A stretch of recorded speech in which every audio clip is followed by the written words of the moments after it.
يمتعنا معها هذه الجوهرة الإسبانية، الجوهرة التي سوف تمتع لسنوات وسنوات عديدة. 17 سنة، لك أن تتخيل ب 17 سنة فقط يقدم مجد كبير لإسبانيا ولبرشلونة. هنا لقطة، هنا خطورة، هنا ضربة، هنا أولى، هنا تصويبة. بداية قوية لبرشلونة، بداية قوية لبرشلونة. بصغار برشلونة تكتب الأمجاد الكبيرة.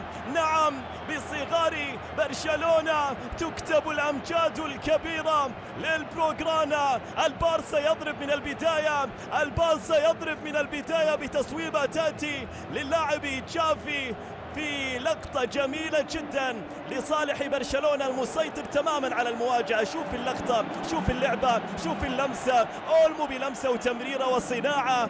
يأتي جافي بالهدف الأول لصالح برشلونة من خلال هذه المواجهة. إذن برشلونة يبدأ بقوة، وعلى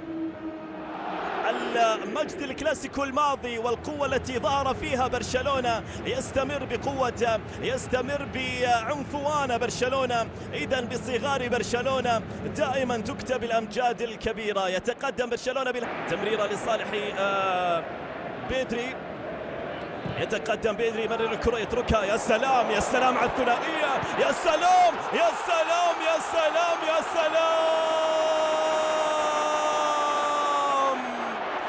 سطوة السوبر، عين البرشلوني على اقتناص كل ألقاب الموسم. نعم، بعد سطوة السوبر عين البرشلوني على اقتناص كل ألقاب الموسم. أي سطوة، أي متعة، أي كرة يقدمها نادي برشلونة في هذا الموسم. متعة كبيرة، متعة كبيرة. حتى بلغريني يعتقد أنه مستمتع بهذا الأداء لبرشلونة. شوف اللقطة، شوف اللقطة الأولى تأتي من بيدري، لمسة جميلة. يا سلام يا يامال، يا سلام يا يامال. لمسة جميلة جدا، لمسة رائعة جدا. شوف اللقطة، متعة كبيرة يقدمها برشلونة هنا في أرضية ميدانا. متعة كبيرة يقدمها برشلونة في هذا الموسم.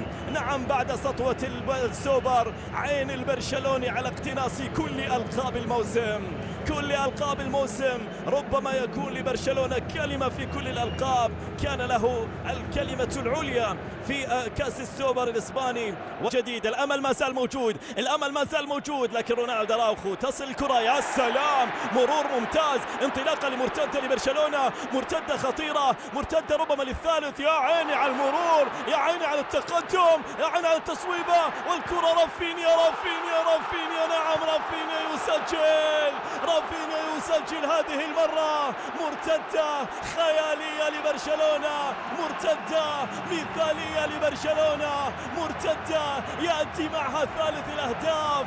لكن عينك على يامال، الجهد كله يامال، القوة كلها يامال، المهارة كلها للامين. لعبة جميلة جدا لبرشلونة، مرتدة تدرس، مرتدة لا تمل من مشاهدتها، لا تمل من مشاهدتها. شوف اللقطة، شوف المرتدة من مين من ياما. يا سلام على المرور الأول والتقدم والسرعة والمسافة الكبيرة التي قطعها هذا الشاب. يا سلام، يا سلام. مر من الأول والثاني، صوب اللقطة. الكرة الأولى ارتدت لرافينيا، وجدها من أمامه. مثل هذه الكرات لا يضيعها، مثل هذه الكرات دائما ما يسجلها. مثل هذه الكرات هو يريدها من أمامه ليسجل وليعلن، وكأنه يقول في كل مرة انتظروني فلدي المزيد لأفاجئكم به. رافينيا يفاجئ الجميع حقيقة في هذا الموسم بمستوى كبير وبتألق غير عادي مع المدرب هانس فليك. كان لرافينيا كلمة في هذا الموسم، وما زالت كلمته مستمرة حقيقة من بداية هذا الموسم. عين على اللقب الثاني والثلاثين. الكرة ملعوبة عرضية للأمام، رأسية مقطوعة، تأتي من جديد. التصويبة على الطاير، عادت الكرة، والكرة ما زالت خطورتها عند أولمو. أولمو، يا سلام يا أولمو. تمريرة داخل ال 18. فيران توريس يسجل الهدف الرابع. نعم، رباعية، رباعية تبين لك المستوى كبير في هذه المباراة، تبين لك الفوارق الكبيرة بين برشلونة وبيتيس، يبين لك الفوارق الهائلة جدا بين برشلونة وبيتيس. إذا الآن البديل فيران توريس يسجل الهدف الرابع ويتقدم بالنتيجة رباعية كبيرة، رباعية تثبت لك أن برشلونة في هذا الموسم يضرب ولا يبالي، يضرب ولا يبالي، لا يفكر بالنتيجة. هي عقلية ألمانية، العقلية الألمانية تقول لا يهم كم سجلنا، لا يهم أبدا كم تقدمنا بالنتيجة، المهم أن نسجل وأن نستمر بالتسجيل. هنا فيران توريس يستمر بالتسجيل والتألق ويسجل بعد لمسة رائعة جدا وصناعة فاخرة من دانيال اولمو ليسجل معها فيران توريس الهدف الرابع بطريقة حلوة جدا. والكرة صعبة جدا على فران باربوسا الذي أصبح يعاني كثيرا في هذه المواجهة بعد تلقي 5 أهداف أو 6 أهداف سجلت في مرمى 2 منها ألغي بعد داعي التسلل.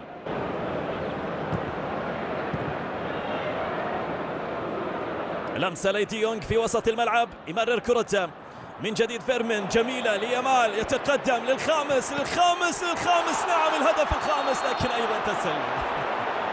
ما مشت معاك اليوم، مو راضية تمشي معاك اليوم يا لامين. شوف اللقطة الماضية، التسلل،